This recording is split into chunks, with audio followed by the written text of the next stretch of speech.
মাননীয় প্রধান অতিথি গণপ্রজাতন্ত্রী বাংলাদেশ সরকারের মাননীয় প্রধানমন্ত্রী গাছিয়া নদী পুনর্খনন কর্মসূচি শুভ উদ্বোধনের জন্য পুনর্খনন স্থলে এসে উপস্থিত হয়েছেন।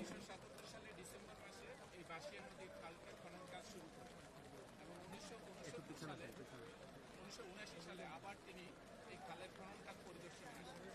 খালটি স্যার এখান থেকে এটার উৎপত্তি হয়েছে সুরমা নদী থেকে এবং এটা পতিত হয়েছে বরাক বিলে পতিত হয়েছে। টোটাল খালটি স্যার 40 কিলোমিটার। আমরা স্যার খননের কর্মসূচি অন্তর্ভুক্ত নিয়েছি স্যার 23 কিলোমিটার আর 17 কিলোমিটার যেটি কত বললেন 23 টোটাল খাল 40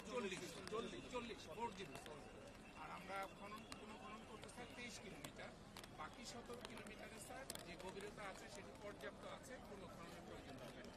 পুনঃখনন করলে স্যার খালটি স্যার এই এলাকার বর্ষাকালে স্যার বর্ষা মৌসুমে 20,000 হেক্টর জমির পানি ড্রেনেজ হবে, নিষ্কাশন হবে এবং আমরা স্যার জলাবদ্ধতার হাত থেকে 7,500 মেট্রিক টন ফসল ক্ষতির থেকে রক্ষা করতে পারবো স্যার এবং আমরা 5,000 হেক্টর জমি সেচ সুবিধা, সম্পূর্ণ সেচ সুবিধা দিতে পারবো এবং স্যার আমাদের সরাসরি স্যার 80,000 কৃষক উপকৃত হবে এবং পরোক্ষভাবে 1,75,000 কৃষক উপকৃত হবে এবং নদীর দুই পারে 40-80 কিলোমিটার জায়গায় স্যার আমরা 50,000 বৃক্ষরোপণ করতে পারবো। 50,000 দুই রো করে স্যার আমরা রোপণ করবো এবং স্যার সার্বিকভাবে এই খালটি পুনঃখনন আমরা যেহেতু ম্যানুয়ালি 30% করবো, সেখানে আমাদের 1,20,000 জনদিবস কর্মসংস্থানের সৃষ্টি হবে। একটা জিনিস পরিষ্কার করি, সম্পূরক সেচ হলো আমাদের এক্সিস্টিং যে সেচ আছে তার সাথে এটা কমপ্লিমেন্টারি অ্যাড হবে। আমরা চাই শুষ্ক মৌসুমে এটার জন্য একটা প্রাইমারি সোর্স হয় তারা ইরিগেশন, যাতে শুষ্ক মৌসুমে আরেকটা বাড়তি ফসল আমরা করতে পারি। এবং আমাদের যত প্রজেক্ট হবে খালটা মেক শিওর যে শুকনো মৌসুমে যেন খালে পানি থাকে এবং সেটা দিয়ে আমরা সম্পূরক সুযোগ না, it should be primary source. তাই তো আমরা করছি সবাদের যেটা তাই আমরা এখানে স্যার এটারও স্যার আমরা একটা করেছি স্যার, আমরা টেকনিক্যাল টিম দিয়ে স্টাডি করছি স্যার। সেখানে যদি স্যার শুষ্ক মৌসুমে পানি রাখার যদি প্রয়োজন হয় তাহলে আমরা স্যার হয়তো রেগুলেটর অথবা রাবার ড্যাম দেওয়ার ব্যবস্থা করবো, সেটা টেকনিক্যাল টিমে স্যার স্টাডি করতেছে তারা। যদি প্রয়োজন হয় আমরা শুষ্ক মৌসুমে পানি ধরে রাখার জন্য সেক্ষেত্রে এটা কতদিনে শেষ হবে এটা স্যার আমরা টার্গেট করতেছি স্যার মানে 2টা শুষ্ক মৌসুম থাকবে আর কি 6 এই সিজনে তো হবে না, এই সিজনে হবে না, আমরা নভেম্বরে শুরু করবো। এই বছরই শুরু, এই বছর নভেম্বর থেকে শুরু টেন্ডার হয়ে গেছে স্যার।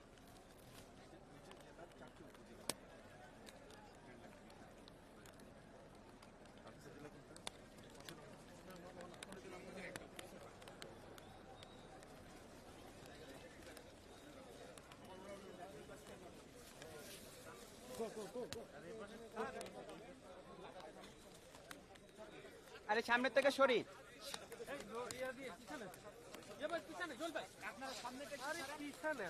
সামনে থেকে সরি, সবাই সরি। আরে সামনে থেকে মুরব্বী চাচা, মুরব্বী চাচা, এই চাচা পিছনে চাচা।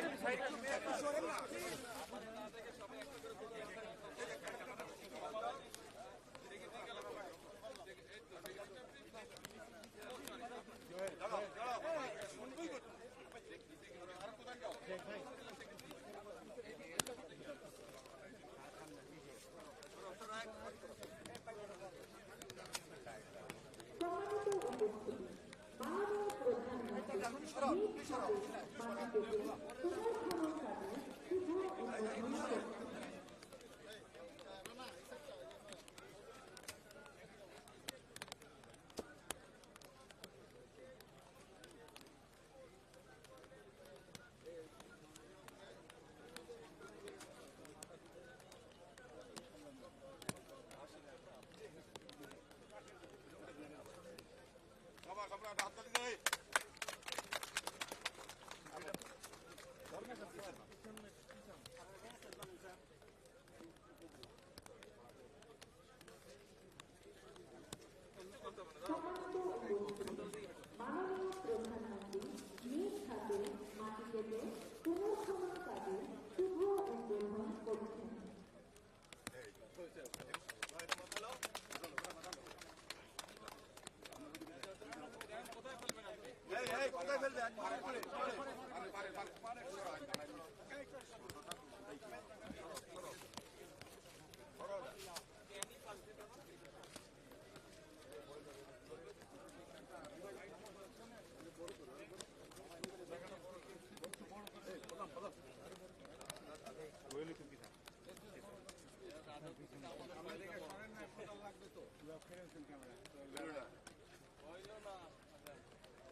সম্মানিত উপস্থিতি, মাননীয় প্রধানমন্ত্রী নিজ হাতে মাটি কেটে পুনর্বাসনের শুভ উদ্বোধন ঘোষণা করলেন।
সম্মানিত উপস্থিতি, এ পর্যায়ে বাকিয়া নদীর পাড়ে জাতীয় খেলা রোপণ করছেন গণপ্রজাতন্ত্রী বাংলাদেশ সরকারের মাননীয় প্রধানমন্ত্রী জনাব তারেক রহমান।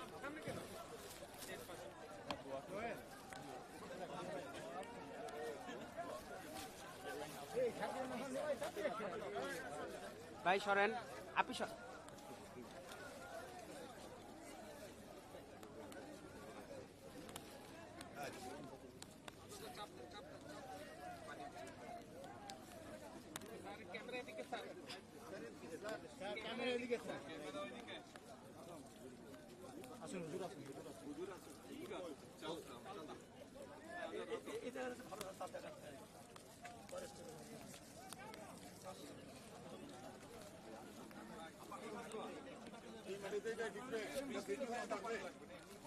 আমাদের শহীদ প্রেসিডেন্ট জিয়াউর রহমান এই সাল গ্রহণ করেছিলেন। আজকে আমাদের প্রধানমন্ত্রী এই খাল খনন করে ইতিহাস সৃষ্টি করেছেন, আমরাও ইতিহাসে ভর্তি হয়ে থাকলাম।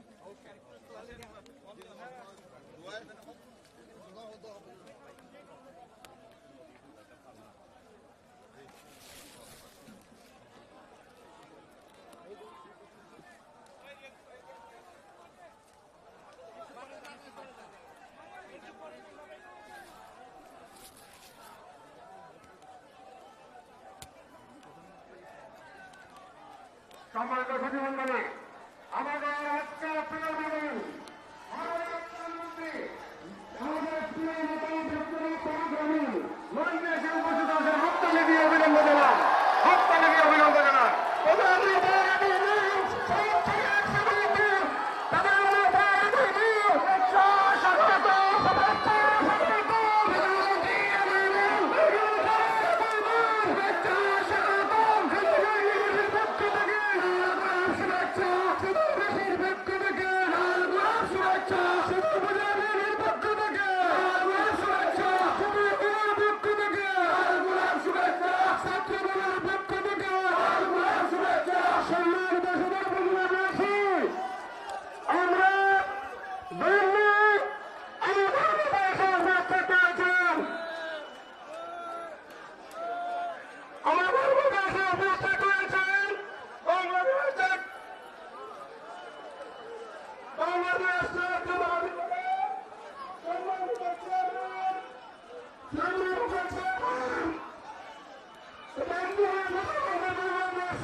বিসমিল্লাহির রহমানির রহিম। প্রিয় এলাকাবাসী, প্রিয় মুরব্বীবর্গ, প্রিয় মা বোনেরা, আসসালামু আলাইকুম। কেমন আছেন সবাই? ভালো আছেন? আলহামদুলিল্লাহ। এই যে আজকে আপনাদের এখানে আসলাম, কেন আসছি জানেন? কেন বলেন তো? খাল খনন। হ্যাঁ, কয়েকটা কর্মসূচি আছে, কিন্তু এইটা এখানে এই এলাকায় আপনাদের এই ইউনিয়নে কর্মসূচিটা হচ্ছে এই যে বাসিয়াতে যে নদীটা আছে, এখানে যে খালটা, এটা সেই ৭৭ সালে শহীদ রাষ্ট্রপতি জিয়া রহমান এটা খনন করেছিলেন।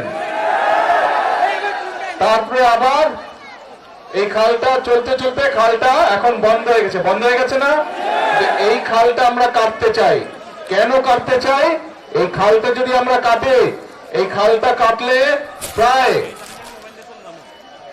৮০,০০০ কৃষক প্রথমত সরাসরি উপকার হবে, আর এই ৮০,০০০-এর বাইরে আরো ১.৫ লক্ষ কৃষক পরোক্ষভাবে উপকৃত হবে। প্রায় এই খালটা কাটলে আপনারা যারা এই যাদের জমি জমা আছে এই খালের দুই পাশে, এই ফসল যে উৎপাদন হয় প্রায় ৭,০০০ মেট্রিক টন ফসল বেশি উৎপাদন হবে। প্রিয় ভাই বোনেরা, শুধু এই খাল না, সারা বাংলাদেশে এরকম অনেক বাসিয়া খাল আমরা খনন করব। কারণ আমরা যদি এই খালগুলো খনন করতে পারি, কৃষক ভাইদের জন্য সুবিধা হবে। আপনারা দেখেছেন এই সরকার হচ্ছে কৃষক বান্ধব সরকার।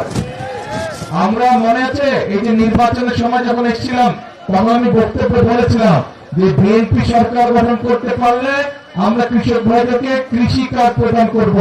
আপনারা নিশ্চয়ই সংবাদপত্রে দেখেন যে আমরা কিন্তু এর কাজ শুরু করেছি টাঙ্গাইল থেকে। গত মাসের 14 তারিখে আমি কৃষক কার্ডের এই উদ্বোধনীটা করেছি। তারপরে এখন ধীরে ধীরে সারা বাংলাদেশের কৃষক ভাইদেরকে আমরা কৃষক কার্ড পৌঁছে দেব। এই কৃষক কার্ডের মাধ্যমে অনেকগুলো সুবিধা আমরা কৃষক ভাইদেরকে দিব। তাদেরকে ঋণের সুবিধা দিব, তাদেরকে সার, বীজ, কীটনাশকের সুবিধা আমরা সরকার থেকে সরাসরি দিতে পারবো।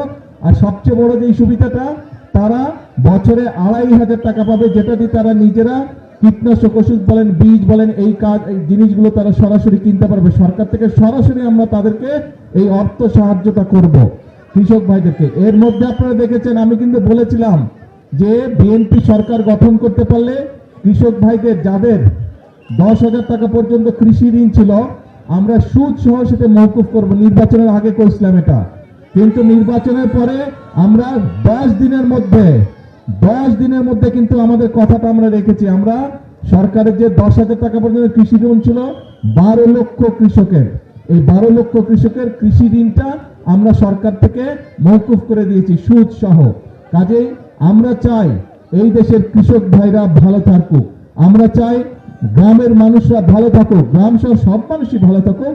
কিন্তু যেহেতু বাংলাদেশের অধিকাংশ মানুষ গ্রামে বসবাস করে, মেজরিটি মানুষ গ্রামে বসবাস করে, এই জন্য এই মেজরিটি মানুষ যাতে দেশে ভালো থাকতে পারে সেটি হচ্ছে আমাদের লক্ষ্য, সেটি হচ্ছে আমাদের উদ্দেশ্য।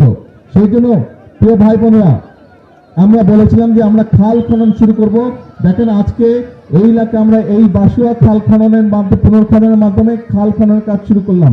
এর মধ্যে দেশের অনেকগুলো জায়গায় প্রায় 60টার মতন জেলায় এর মধ্যে খাল খনন শুরু হয়ে গেছে।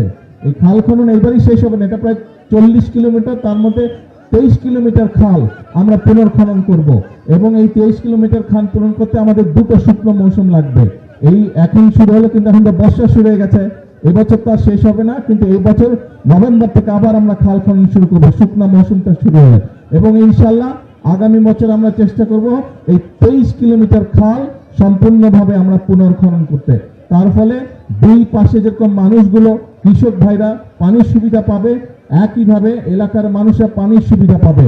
এবং শুধু খাল খনে না, এই খালের পাশ দিয়ে দুই পাশে 23 কিলোমিটার দুই পাশ দিয়ে খালের দুই পাশে আমরা প্রায় 50,000 গাছ আমরা বৃক্ষরোপণ করব। আমরা যে বৃক্ষরোপণ করলে খালটাকে ধরে রাখতে পারবে, এলাকার মানুষেরও বসার জায়গা হবে গাছের তলায় এবং আমরা চেষ্টা করব সেখানে বিভিন্ন ফলাদি গাছও রোপণ করতে, যাতে করে এলাকার মানুষ ফল ফলাদি খেতে পারে। কি ভাই আছেন নাকি কাজে? ঠিক। এখন এই যে যেই কাজগুলো আমরা করব, এই কাজগুলো গেলে উপকার হবে কার? এলাকার মানুষের উপকার হবে। কাজ ঠিক আছে তাহলে? ঠিক আছে, তাহলে আজকে আর কথা বলবো না, বৃষ্টি হচ্ছে আকাশে, সবাই ভিজে যাবে। কি ও এখানে, আচ্ছা এইদিকে, এই যে এখন দেখা যায়। হ্যাঁ, এখন এখন কথা একটাই, আমরা বহু আন্দোলন সংগ্রাম করেছি, এখন দেশে আপনাদের নির্বাচিত সরকার বা আপনাদের নির্বাচিত একটি সরকার গঠিত হয়েছে।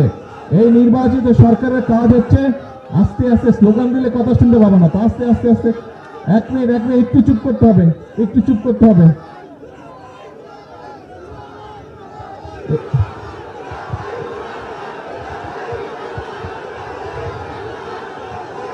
তো দুলাভাইকে কথা বলতে না দিলে তো দুলাভাই যাবে গিয়া, যাই আমি কথা বলবো না, যাবো। আচ্ছা তাহলে চুপ করতে হবে, কথা বলতে হলে চুপ করতে হবে। আমি কথা বলি তাহলে শ্বশুর বাড়ির লোকজনকে শুনতে হবে কথা, ঠিক আছে? আচ্ছা ঠিক আছে। তো এখন বাংলাদেশের মানুষ এমন একটি সরকারকে 12 তারিখে নির্বাচনে ভোট দিয়ে সরকার গঠন করেছে, যেই সরকার জনগণের জন্য কাজ করবে। কারণ আমাদের একমাত্র জবাবদিহিতা হচ্ছে এই দেশের মানুষের কাছে, এই দেশের জনগণের কাছে। সেই জন্যই আমরা সেই সকল কর্মসূচি পালন করতে চাই, সেই সকল কাজ আমরা করতে চাই যেগুলোতে জনগণের উপকার হবে। সেই জন্যই আপনারা দেখেছেন কৃষক কার্ডের কথা যেমন বললাম, আমার মনে আছে আমি ফ্যামিলি কার্ডের কথা বলছিলাম, মনে আছে? সেই ফ্যামিলি কার্ডের কাজও আল্লাহর রহমতে আমরা শুরু করেছি। অনেকে হয়তো বলতে পারেন আমাদের এলাকায় তো এখনো পাইনি, ইনশাল্লাহ আপনাদের এলাকাতে সবাই পাবে, যারা যারা ফ্যামিলি কার্ড পাবে। একটু সময় লাগবে, কিন্তু আমরা চেষ্টা করবো ইনশাল্লাহ আগামী 5 বছরে সারা দেশের নারীদেরকে, মাদের কাছে এই ফ্যামিলি কার্ড পৌঁছে দিবার। আমরা আপনাদেরকে বলেছিলাম যে ইমাম সাহেব যারা আছে, মুয়াজ্জিম সাহেব যারা আছে, বা অন্য ধর্মের ধর্মীয় গুরু যারা আছে, তাদের জন্য আমরা সম্মানের ব্যবস্থা করব। সেটার কাজও কিন্তু আমরা শুরু করেছি, সেই কাজটাও শুরু করেছি। আমরা যে সকল প্রতিশ্রুতি দিয়েছিলাম, খাল কাটার কথা বলেছিলাম, খাল কাটার কাজও আমরা শুরু করেছি। কাজেই এখন আমাদের কাজ হচ্ছে কথা কম কাজ বেশি, এখন কাজ হচ্ছে দেশ গড়ার কাজ করতে হবে। আমরা বলেছিলাম এই একটু আগে এই সিলেট সিটি কর্পোরেশনে একটা অনুষ্ঠান ছিল, সেখানে কয়েকজন বক্তা বলেছে এই সিলেট জেলাতে বা সিলেট এলাকাতে সামগ্রিকভাবে সিলেট বিভাগে মিল কারখানার সংখ্যা কম, ফলে অনেক যুবক ছেলে বেকার হয়ে পড়ে আছে। আমরা নির্বাচনের আগে বলেছিলাম যে দেশে যে সকল কলকারখানা বন্ধ আছে, বিএনপি সরকার গঠন করলে এই কলকারখানাগুলো আমরা চালু করব। এই যে এখানে আপনাদের এই সন্তান বসেছে মুক্তাদির, মুক্তাদির হচ্ছে শিল্পমন্ত্রী। শিল্প মন্ত্রণালয়ের দায়িত্ব আছে মুক্তাদিরের কাছে। নির্বাচনের পর প্রায় 5-7 দিনের মধ্যে আমি মুক্তাদিরকে নিয়ে বসেছিলাম যে কোথায় কোথায় বন্ধ কলকারখানা আছে বের করেন, কেন সেই বন্ধ কলকারখানাগুলো বন্ধ আছে তার কারণ বের করেন, এবং সবগুলো আমরা ইনশাল্লাহ ধীরে ধীরে চালু করব, যাতে করে আমাদের দেশের যারা কর্মসংস্থানের সমস্যা আছে তাদের যাতে কর্মসংস্থান হয়, যারা বেকার আছে তারা যাতে কর্মসংস্থান পায়।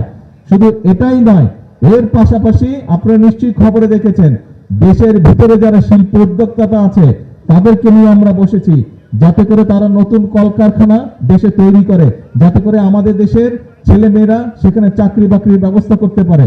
শুধু তাই নয়, বিভিন্ন দেশে, পৃথিবীর বিভিন্ন দেশে আমাদের ছেলেরা যায় চাকরি বাকরি সংস্থানের জন্য। তাদের জন্য আমরা সেই সব দেশের সাথেও কথা বলেছি। দেশের বিভিন্ন জায়গায় আগে বিদেশে যে মানুষ যেত সেইগুলা জায়গা বন্ধ আছে, সেই সব দেশের সাথে আমরা কথা বলেছি, সেগুলাও ইনশাল্লাহ আমরা চালু করার ব্যবস্থা করছি। অতি দ্রুত সেই সব দেশেও মানুষ যাওয়া আবার শুরু করবে। কাজেই আমরা দেশের মানুষের কর্মসংস্থানের ব্যবস্থা আমরা করার চেষ্টা করছি, কারণ এই সরকার হচ্ছে আপনাদের সরকার। এই সরকারকে আপনারা নির্বাচিত করে ক্ষমতায় পাঠিয়েছেন। কাজে এই সরকারের সবচেয়ে বড় দায়িত্ব হচ্ছে, এই সরকারের 1 নম্বর দায়িত্ব হচ্ছে এই দেশের মানুষের স্বার্থ দেখা। এই সরকারের 1 নম্বর দায়িত্ব হচ্ছে, 1 নম্বর কাজ হচ্ছে এই দেশের মানুষের সমস্যার সমাধান করা। ইনশাআল্লাহ আপনারা যদি আমাদের সাথে থাকেন, আপনারা যদি আমাদের পাশে থাকেন, ইনশাআল্লাহ বাংলাদেশকে আমরা ইনশাআল্লাহ সামনের দিকে এগিয়ে নিয়ে যাব। বাংলাদেশকে অন্য যেগুলা উন্নত দেশ আছে তাদের পাশাপাশি ইনশাআল্লাহ আমরা দাঁড় করাতে সক্ষম হব, আমরা সবাই মিলে যদি কাজ করি। সেই জন্যই আমি সব সময় একটা কথা বলি, আল্লাহ তাআলা বলে দিয়েছেন আমি সেই জাতিকেই সাহায্য করি যারা নিজেদেরকে সাহায্য করে, বলছেন আল্লাহ তাআলা। কাজে আসেন, আমাদের কথা একটাই কথা, সেটা হচ্ছে কাজ, কাজ আর কাজ। সেজন্যই আমরা বলি করব কাজ, তারপরে কে করব কাজ, সবার আগে বাংলাদেশ। আসেন কাজ করব, নিজের দেশকে আমরা নিজেরা ইনশাআল্লাহ গড়ে তুলব। বিদেশ নিয়ে গর্ব করব না, আমরা বাংলাদেশ নিয়ে গর্ব করব, আমরা নিজের দেশ নিয়ে গর্ব করব। আল্লাহ হাফেজ, বাংলাদেশ জিন্দাবাদ।